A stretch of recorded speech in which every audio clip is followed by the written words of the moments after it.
ادھر دوسری صلیبی جنگ کی تیاریاں پورے زور و شور کے ساتھ ہو رہی تھیں، اور ادھر سلطان نور الدین زنگی کے دربار میں ایک ایسا تکلیف دہ واقعہ پیش آیا جس نے پورے شہر کو ہلا کر رکھ دیا۔ ایک دن سلطان کا دربار آراستہ تھا کہ 16-17 سال کی ایک حسین و جمیل لڑکی 2 محافظ سپاہیوں کے ساتھ زارو قطار ہوتی ہوئی محل میں داخل ہوئی اور تخت کے قریب پہنچ کر فریاد کرنے لگی، سلطان عادل، مجھے انصاف چاہیے۔ لڑکی کے آنسو اور دردناک لہجے نے سلطان نور الدین زنگی کو مضطرب کر دیا۔ اے قوم کی بیٹی، تیرے ساتھ کیا ظلم ہوا ہے، بیان کر۔ سلطان عادل، میں ظالم کا نام لیتے ہوئے ڈرتی ہوں۔ اچانک لڑکی کے چہرے پر خوف کے سائے لرزانے لگے تھے۔ میرا مجرم آپ کے دربار کا ایک بااثر شخص ہے۔ مجھے اندیشہ ہے کہ کہیں یہ قربت و رسائی آپ کے انصاف میں خلل نہ ڈالے۔ لڑکی کی بے باکانہ گفتگو سن کر دربار میں بیٹھے ہوئے امراء بھی پریشان نظر آنے لگے تھے، کیونکہ آج تک کسی سوالی نے اس طرح سلطان کو مخاطب نہیں کیا تھا۔ درباریوں کا خیال تھا کہ سلطان برہم ہو جائیں گے، لیکن سلطان نور الدین زنگی نے بے مثال ضبط و تحمل کا مظاہرہ کرتے ہوئے لڑکی سے کہا، میرے سردار امیر المومنین حضرت ابو بکر صدیق رضی اللہ تعالیٰ عنہ فرمایا کرتے تھے، تمہارا کمزور شخص میرے نزدیک قوی ہے جب تک میں اسے اس کا حق نہ دلوا دوں، اور تمہارا قوی آدمی میرے نزدیک کمزور ہے جب تک اس کے ذمے جو حق ہے وہ اس سے نہ لے لوں۔ میں بھی امیر المومنین کے اسی قول مبارک پر عمل پیرا ہونے کی کوشش کرتا ہوں۔ اگر اللہ نے مجھے توفیق بخشی تو میں تمہیں تمہارا حق ضرور دلوا کر رہوں گا، چاہے وہ دعویٰ میرے کسی قریب ترین عزیز کے خلاف ہی کیوں نہ ہو۔ جب لڑکی کو پوری طرح اطمینان ہو گیا تو وہ درباری امراء کی قطار کی طرف بڑھی۔ تھوڑی دیر کے لیے ہر امیر کو اپنے دل کی دھڑکنیں رکتی ہوئی محسوس ہونے لگی۔ لڑکی چند قدم آگے بڑھ کر سلطان کے سپہ سالار نجم الدین ایوب کے سامنے ٹھہر گئی۔ پورے دربار پر سناٹا چھا گیا اور نجم الدین ایوب کی حالت غیر ہونے لگی۔ اسے سکتہ ہو گیا تھا۔ سالار نجم الدین ایوب کے بیٹے یوسف نے میرے ساتھ ایسی شرمناک زیادتی کی ہے کہ جسے بیان کرنے کا مجھ میں حوصلہ نہیں۔ یہ کہہ کر لڑکی نے اپنا منہ چھپا لیا اور سسک سسک کر رونے لگی۔ لڑکی کے اس انکشاف نے اہل دربار پر سکتہ طاری کر دیا تھا، اور نجم الدین ایوب کو تو یوں محسوس ہوا جیسے ارض شام شدید زلزلے کی لپیٹ میں ہے۔ شہر کی تمام عمارتیں اور گھر اس زمین سے محفوظ ہیں، لیکن اس کا اپنا وجود ہزاروں من مٹی کے نیچے دفن ہو چکا ہے۔ یہی حال اسدالدین شراکو کا تھا۔ اس کی آنکھوں کے سامنے چند لمحوں کے لیے گہری تاریکی چھا گئی تھی۔ دونوں بھائی وحشت زدہ انداز میں اس حسین و جمیل لڑکی کی طرف دیکھ رہے تھے جو یوسف یعنی صلاح الدین کی بے راہ روی پر سلطان نور محمد زنگی سے سر دربار انصاف مانگنے آئی تھی۔ نجم الدین ایوب نے پہلے سلطان کی طرف اور پھر امراء دربار کی جانب دیکھا، جہاں باز سپہ سالار کو یوں محسوس ہوا کہ ہر آنکھ میں اس کے لیے لعنت و ملامت کا گہرا رنگ جھلک رہا ہے۔ ابھی نجم الدین ایوب ذہنی اور قلبی اذیت میں مبتلا تھا کہ سلطان نور الدین زنگی کی پرجلال آواز دربار میں گونجی، نجم الدین، تم نے سن لی اس غمزدہ لڑکی کی فریاد؟ نجم الدین ایوب اپنی نشست پر کھڑا ہوا۔ ایک ایک حرف سن لیا سلطان عادل۔ شدت غم سے نجم الدین ایوب کی آواز لرز رہی تھی۔ یوسف کہاں ہے؟ سلطان نور الدین زنگی کے لہجے میں غیظ و جلال جھلک رہا تھا۔ وہ کل رات سے شدید بخار میں مبتلا ہے، اس لیے دربار میں حاضر نہ ہو سکا۔ اگرچہ نجم الدین ایوب ایک جانباز سپہ سالار تھا اور میدان جنگ میں ہمیشہ سر بکف رہتا تھا، لیکن بیٹے کی اس ممکنہ جرم نے فولاد کے اعصاب رکھنے والے سپاہی کے جسم اور زبان میں ارتعاش پیدا کر دیا تھا۔ تم خود ہی اس تک ہمارا حکم پہنچاؤ کہ کل وہ بہر صورت دربار میں حاضر ہو۔ سلطان نور الدین زنگی کے غیظ و جلال میں مزید اضافہ ہو گیا تھا۔ اس سلسلے میں کوئی عذر قبول نہیں کیا جائے گا، چاہے اس کی جان پر کیوں نہ بنی ہو۔ یہ کہتے ہوئے سلطان نور الدین زنگی اٹھ کھڑے ہوئے اور اس کے ساتھ ہی تمام حاضرین دربار بھی کھڑے ہو گئے۔ وہ غمزدہ لڑکی جس کا نام شاریہ تھا تیز قدموں سے سلطان نور الدین زنگی کے قریب پہنچی اور گریہ زاری کرنے لگی۔ سلطان عادل، میں برے دربار میں اپنی روداد غم بیان نہیں کر سکوں گی۔ لڑکی، ہمیں بھی اس بات سے شرم آتی ہے کہ دختر قوم نامحرموں کے سامنے اپنی داستان علم بیان کرے۔ شاریہ سے خطاب کرتے ہوئے سلطان نور الدین زنگی کے لہجے سے اداسی جھلکنے لگی تھی۔ ہم تمہیں خلوت فراہم کریں گے کہ تم اپنے دل کی بات کہہ سکو اور عدالت کے تقاضے پورے ہو سکیں۔ اس کے ساتھ ہی دربار برخاستہ ہو گیا۔ وہ رات نجم الدین ایوب کے گھرانے پر بہت باری تھی۔ زبیدہ کا روتے روتے برا حال ہو گیا تھا۔ نجم الدین ایوب اور اسد الدین شراکو بخار میں مبتلا یوسف پر برس رہے تھے۔ ہم نے اپنی عزت و آبرو اور جاہ و وحشت کی جس عمارت کو برسوں کی انتھک محنت کے بعد تعمیر کیا تھا، تو نے اسے ایک لمحے میں ڈھا دیا۔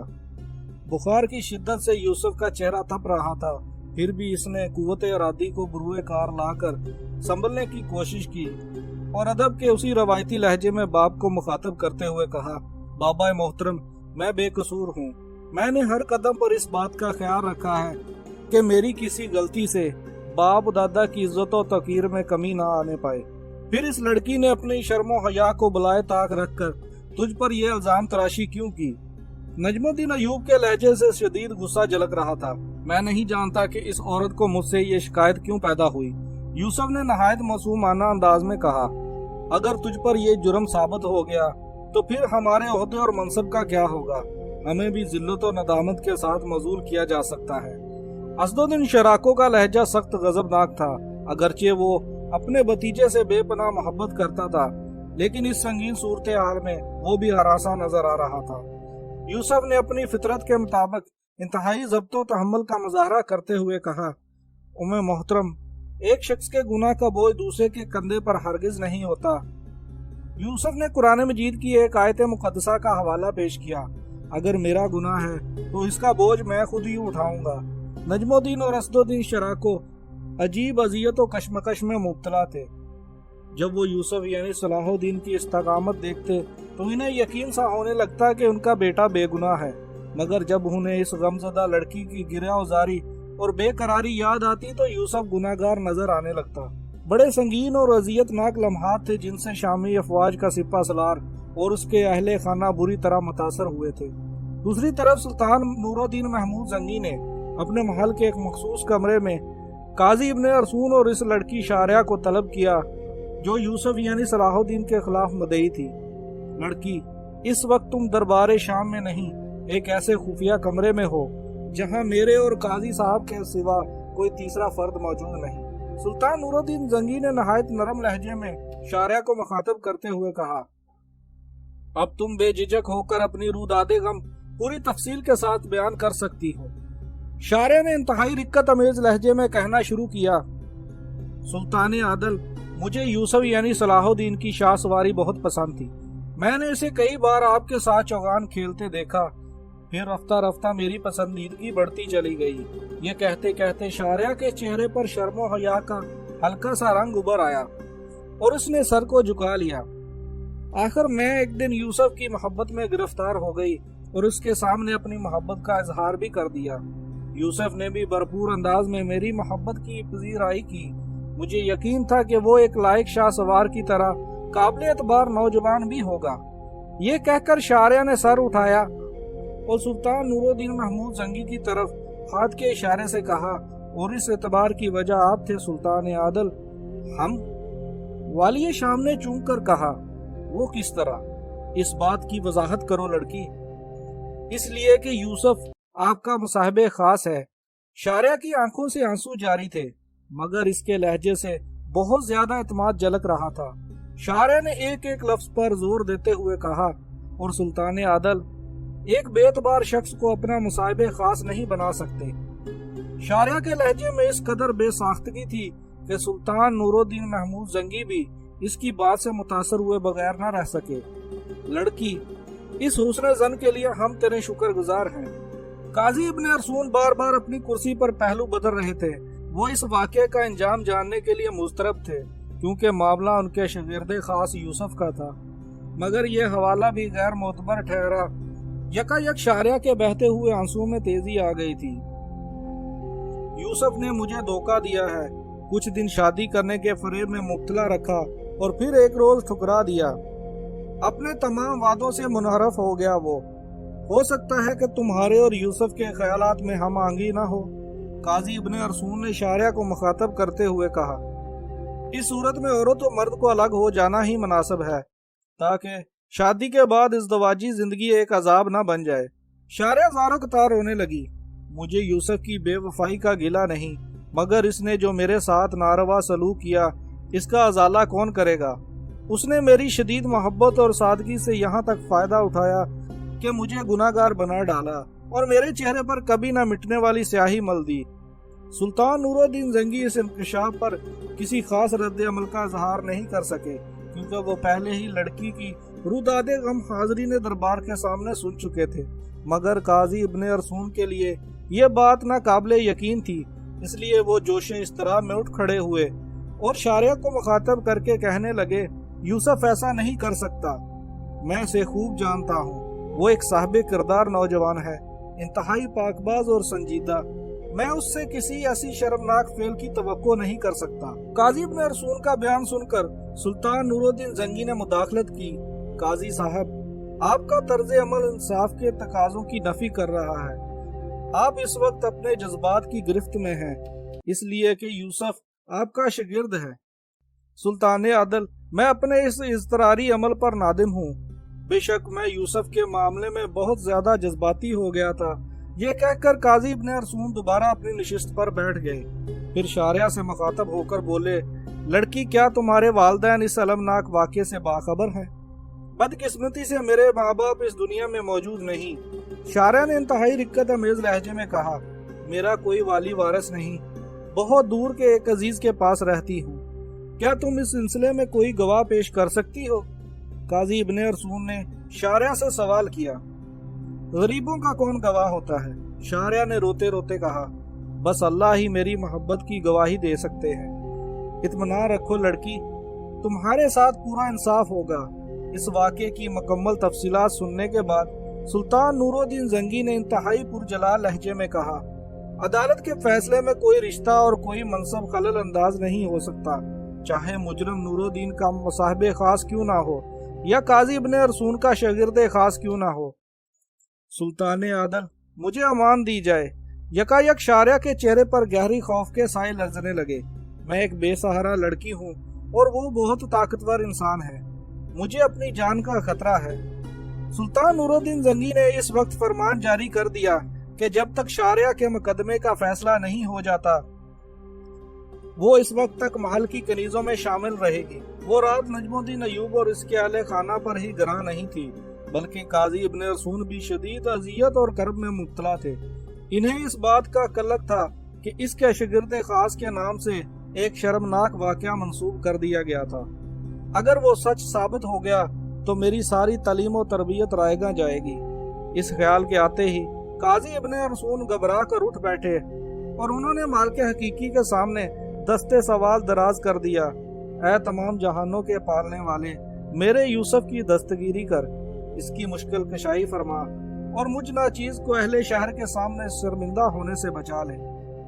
دوسری طرف یوسف کی کیفیت ناقابل بیان تھی۔ الزام تراشی کا کرب، بخار کی شدت، باپ اور چچا کے تانے اور ان کے عہدوں سے معزولی کے اندیشے، غرض ایک نازک سی شاخ خوفناک آندھیوں کی زد میں تھی۔ اپنی اسی بے کسی پر یوسف کی آنکھیں بھی بھیگ گئیں اور وہ اپنے مالک حقیقی کو پکارتا رہا، یہاں تک کہ فجر کی اذانیں سنائی دینے لگی۔ سارے عالم میں اللہ کی کبریائی بیان ہو رہی تھی۔ یوسف اسی بخار کی حالت میں اٹھا اور وضو کر کے نماز کے لیے کھڑا ہو گیا۔ سورج طلوع ہوا۔ وہ دن اہل شام کے لیے بڑا ہی عجیب دن تھا۔ ایک طرف ایک بے سہارا لڑکی تھی اور دوسری طرف سلطان نور الدین زنگی کا مصاحب خاص۔ لوگ عدالت عالیہ کا فیصلہ سننے کے لیے مضطرب تھے۔ سلطان کا دربار امراء و دیگر سرکاری ملازمین سے بھرا ہوا تھا۔ نجم الدین ایوب اور اسد الدین شراکو اپنی نشستوں پر موجود تھے، مگر ان کے چہرے پر آنے والی رسوائی کے خوف سے دھواں ہو رہے تھے۔ سلطان نور الدین زنگی اپنے پورے جاہ و جلال کے ساتھ جلوہ افروز تھے۔ تخت کے بائیں جانب قاضی ابن ارسون کی نشست تھی اور تخت کے نیچے یوسف دست بدستہ کھڑا تھا۔ اگرچہ بخار کی شدت سے اس کا چہرہ تمتما رہا تھا، لیکن گھبراہٹ اور پریشانی کے آثار دور دور تک نہ تھے۔ حاضرین دربار کو حیرت تھی کہ ایسی ناسازگار فضا میں بھی یوسف غیر معمولی حد تک پرسکون نظر آ رہا تھا۔ بعض امراء آپس میں سرگوشیاں کر رہے تھے، یوسف مجرم ہے، مگر اس لیے مطمئن ہے کہ باپ اور چچا دربار سلطانی میں رسائی رکھتے ہیں، وہ اسے سلطان کے عتاب اور عدالت کی سزاؤں سے بچا لیں گے۔ ابھی یہ کیا سرائیاں جاری تھی کہ عدالت عالیہ کے ایک کارکن نے کھڑے ہو کر بآواز بلند یوسف کے خلاف فرد جرم پڑھ کر سنائی۔ پھر قاضی ابن ارسون اپنے شاگرد سے مخاطب ہوئے، یوسف، تم اس سلسلے میں اپنی صفائی پیش کرنے کا پورا اختیار رکھتے ہو۔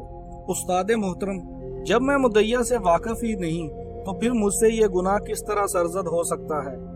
بخار کی حالت کے سبب یوسف کے جسم میں بھی ہلکی سی لرزش تھی اور زبان میں بھی۔ حاضرین دربار کی اکثریت نے یوسف کی یہ کیفیت دیکھ کر اندازہ کر لیا کہ وہ بے قصور نہیں ہے اور اس سے یہ جرم سرزد ہو چکا ہے۔ سلطان نور الدین زنگی نے یوسف کی اس کیفیت کو سرسری انداز میں دیکھا اور پھر تخت کے بائیں جانب کھڑے درباری محافظ کو مخاطب کرتے ہوئے کہا، مدعیہ کو عدالت کے روبرو پیش کیا جائے۔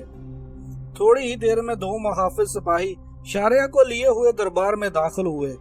شارعہ اس وقت ایک سفید چادر میں اس طرح لپٹی ہوئی تھی کہ حاضرین دربار کو صرف اس کی آنکھیں نظر آ رہی تھی۔ شارعہ آہستہ آہستہ چلتی ہوئی تخت کے قریب آئی اور سر جھکا کر کھڑی ہو گئی۔ لڑکی، تمہارے دعوے اور یوسف کے بیان میں ذرا برابر بھی مطابقت نہیں۔ یکایک دربار سلطانی میں قاضی ابن ارسون کی باوقار آواز گونجی، وہ تمہیں جانتا تک نہیں، پھر اس سنگین جرم کا مرتکب کس طرح ہو سکتا ہے؟ قاضی ابن ارسون کی آواز سن کر شارعہ نے چادر میں لپٹا ہوا اپنا چہرہ بے نقاب کر دیا۔ اس کی آنکھوں سے آنسو بہہ رہے تھے مگر نظریں جھکی ہوئی تھی۔ یوسف نے بڑی بے نیازی کے ساتھ شارعہ کے دلکش چہرے پر ایک نظر ڈالی اور بڑے پراعتماد لہجے میں سلطان نور الدین زنگی سے مخاطب ہوا، سلطان عادل، میری آنکھیں دھوکہ نہیں کھا سکتی۔ یقیناً میں اس نامحرم لڑکی کو پہلی بار دیکھنے کا گناہ کار ہوں، اس سے زیادہ کچھ نہیں، باقی سب بہتان ہے۔ اگرچہ بخار کی شدت کے باعث یوسف کی آواز میں ہلکا سا ارتاش تھا، لیکن چہرے سے معصومیت ظاہر ہو رہی تھی۔ دربار پر سناٹا طاری تھا۔ یوسف کے بیان نے ان امراؤں کو بھی حیرت زدہ کر دیا تھا جو کچھ دیر پہلے سرگوشیوں میں نجم الدین ایوب کے بیٹے کے جرم پر کیا سرائیاں کر رہے تھے۔ پھر اس مقدمے کا فیصلہ کس طرح ہوگا جبکہ مدعیہ اصرار کر رہی ہے اور مدعیہ علیہ مسلسل انکار؟ قاضی ابن ارسون نے سلطان نور الدین زنگی کو مخاطب کرتے ہوئے کہا، ابھی سلطان عادل، قاضی صاحب سوال کا جواب دینے بھی نہ پائے تھے کہ یوسف درمیان میں بول اٹھا، سلطان عادل، ہم اہل ایمان ہیں، جب اہل دنیا کسی نتیجے پر نہیں پہنچ سکتی تو ہمیں اپنے اللہ کی طرف رجوع کرنا پڑتا ہے۔ اگر یہ نامحرم عورت ذات وحدہ لا شریک کو درمیان میں لے آئے اور خالق کائنات کی قسم کھا لے تو میں اس گناہ کو تسلیم کروں گا جو مجھ سے سرزد نہیں ہوا ہے۔ یوسف کے لہجے میں اس قدر سوز تھا کہ حاضرین دربار کی اکثریت نے بھی اس خلش کو اپنے دلوں میں محسوس کیا۔ شارعہ نے بدحواس ہو کر یوسف کی طرف دیکھا، محترم خاتون، تمہیں اپنے اللہ سے ڈر نہیں لگتا؟ یوسف کے لہجے میں بڑا ڈر تھا۔ یوسف کے طرز گفتگو نے شارعہ کے جسم پر لرزہ طاری کر دیا اور پھر وہ گرہ وزاری کے انداز میں چیخ چیخ کر کہنے لگی، سلطان عادل، یوسف بے قصور ہے اور گناہگار میں ہوں کہ اس پاک باز نوجوان پر تہمت لگائی۔ شارعہ کے اطراف نے چند لمحوں میں مقدمے کی نوعیت ہی بدل ڈالی تھی۔ نجم الدین ایوب اور اسد الدین شراکو کے ہونٹوں پر مسکراہٹ واپس لوٹ آئی تھی اور ان کے چہروں سے طویل اذیت اور کرب کا غبار دھل گیا تھا۔ باقی عمرہ بھی مطمئن نظر آنے لگے تھے، بس ایک امیر ابن مرقوم تھا جس کے چہرے پر گہری سیاہی پھیل گئی تھی۔ نادان لڑکی، تجھے بہتان ترازی کی سزا معلوم ہے؟ سلطان نور الدین زنگی کی پرجلال آواز سے پورا دربار گونج اٹھا تھا۔ جانتی ہوں سلطان عادل، مگر میں یوسف پر تہمت لگانے کے لیے مجبور تھی۔ شارعہ کے لہجے میں دنیا بھر کی غمزدہ عورتوں کی درد سمٹ آیا تھا، اور مجبوری ہی ہم کنیزوں کا مقدر ہوتی ہے۔ کس نے تجھے مجبور کیا، تیرے نفس نے یا کسی اور نے؟ یکایک سلطان نور الدین محمود زنگی کے لہجے سے شدید غیظ و غضب کا اظہار ہونے لگا۔ شارعہ نے اپنے آپ کو سنبھالا اور درباری امراء کی اگلی صف کی طرف بڑھی اور امیر ابن مرقوم کی طرف اشارہ کرتے ہوئے کہا، میں اس عالی مرتب امیر کی کنیز ہوں۔